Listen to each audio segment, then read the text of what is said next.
in New York, ladies and gentlemen. Streets are jammed. My friend just called me, and he's right there with Michael Moore right now. I mean, I want 10 minutes. I want to just tell me, and I'll put it in. Okay, cool. All right, cool. That's awesome. Thanks.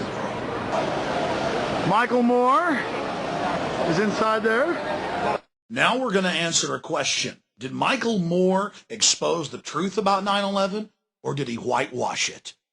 The government had complete and total prior knowledge of the horrible events that happened here.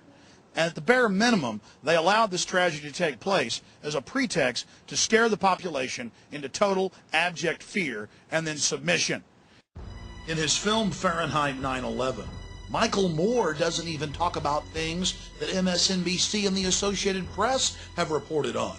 That Osama bin Laden's code name in the CIA was Tim Osman. That he was a CIA asset trained in the 1970s and used against the Russians in the 1980s in Afghanistan. Then, of course, he helped against the Serbs in the late 1990s. Over and over again, Osama bin Laden has been used as a tool of the U.S. government and its interests. Anytime they need to create a crisis anywhere on the planet, bin Laden comes to their rescue as the fire starter they need to create the crisis so they can offer their solution. Or why didn't you talk about the huge 9/11 truth movement that sprung up right after 9/11, made up of hundreds of the victims' families of September 11th, alleging government involvement in the attacks? Why didn't the film talk about the official U.S. government plan to carry out terror attacks in America and blame it on foreign enemies? Operation Northwoods. It even called for hijacking jets by remote control and crashing them, bombing D.C., committing sniper attacks. No, Michael Moore didn't discuss this. Something ABC News and the Baltimore Sun were willing to do, Michael Moore wouldn't get near. Or did you know that it's admitted fact that public officials, federal, state, and local across the land, were called by the White House in the days before 9/11 and told not to fly to New York on the day of September 11th? Mayor Willie Brown of San Francisco was called by the White House and told, don't fly to New York on the morning of September 11th. He was called September 10th. Why didn't Moore talk about this? John Ashcroft, the Attorney General, just a few weeks before September 11th, stopped flying commercial, citing a hijacker risk.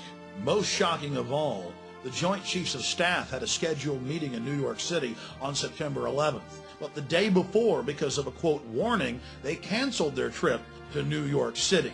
They even told MSNBC this, but it's still somewhat of a public secret, and Michael Moore isn't talking about it. Author Salman Rushdie was warned by the FAA not to fly to New York on the morning of September 11th as well. It was reported by the Times of London.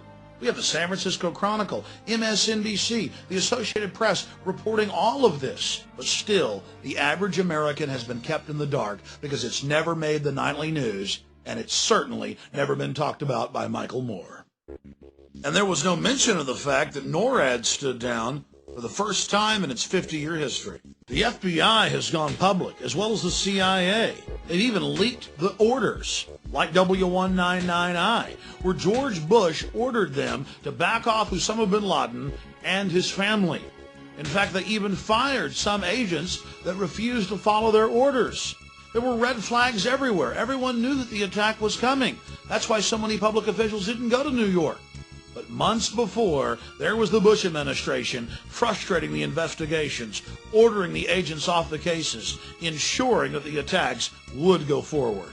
Then there were the media reports by respected institutions backed up by hospital officials at the American hospital in Dubai, Pakistan, of Osama bin Laden meeting with the CIA Middle East section chief for 10 days in July of 2001, months before September 11th. The question is, what was the CIA doing meeting with Osama bin Laden? Getting their story straight? Well, look, 2.5 years ago, I said that Bush was in business with the bin Ladens. Now, FBI agents have gone on C-SPAN and said it. Okay? I mean, it was in the Miami newspapers that they were flying the bin Ladens out. And I'd read it on my radio show, and people call it a conspiracy. It was in the Miami newspapers 2 days after 9/11. They got photos of them flying the bin Ladens out of the country when you and I were not allowed to fly. Bush and his family got their first money for Bush's Arbusto Oil down in Texas from the bin Laden family. FBI agent Robert Wright at the National Press Club went up there and said, I've been threatened with arrest. If I tell you what I know, here's a letter from the Justice Department. All I can tell you is the Bushes vacation with the bin Ladens. How many of you know that the supposed hijackers, it turned out 7 of them are still alive? That's the BBC. So there we were in New York just wanting to talk to Michael Moore and ask him, why didn't you talk about these really important issues, these central issues? And in between his bodyguards coming over and shoving on us and telling us not to videotape him through the window, we began to realize that Michael Moore really does George Bush a favor. In his film, he acts like Bush is just some idiot who accidentally allowed 9/11 to happen because he was on too many vacations, out fishing too much. Oh, no, that wasn't the reality. The reality is Bush and his corporate interest stood to gain from 9/11. And Michael Moore is covering up those facts.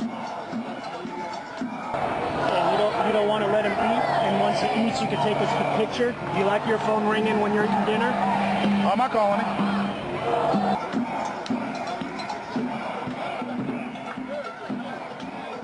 In reality, Mr. Moore had just completed his photo op for just a few minutes marching at the head of the parade with other genuine establishment libs like Jesse Jackson. Then he ducked into the taco bar, had the general public thrown out, and began, well, gobbling.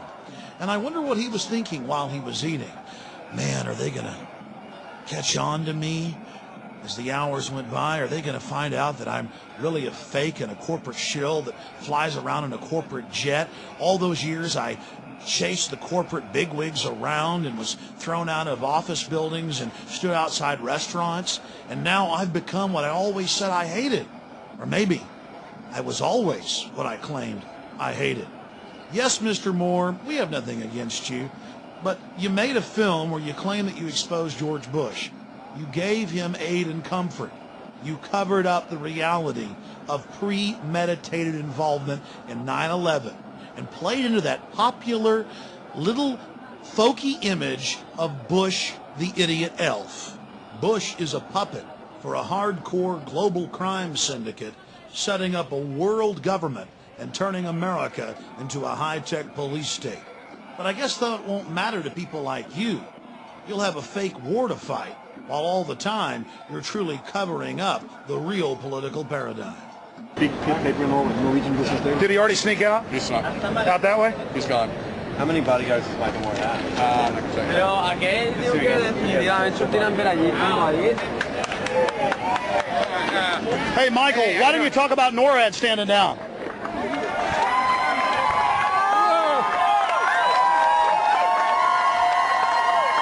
Why don't you talk about NORAD standing down, Michael? Why not the really hardcore 9/11 issues?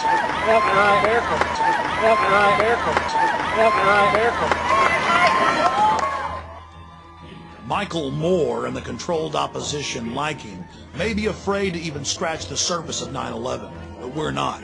We're going to go to the rock bottom of this horrible event and expose who truly perpetrated it.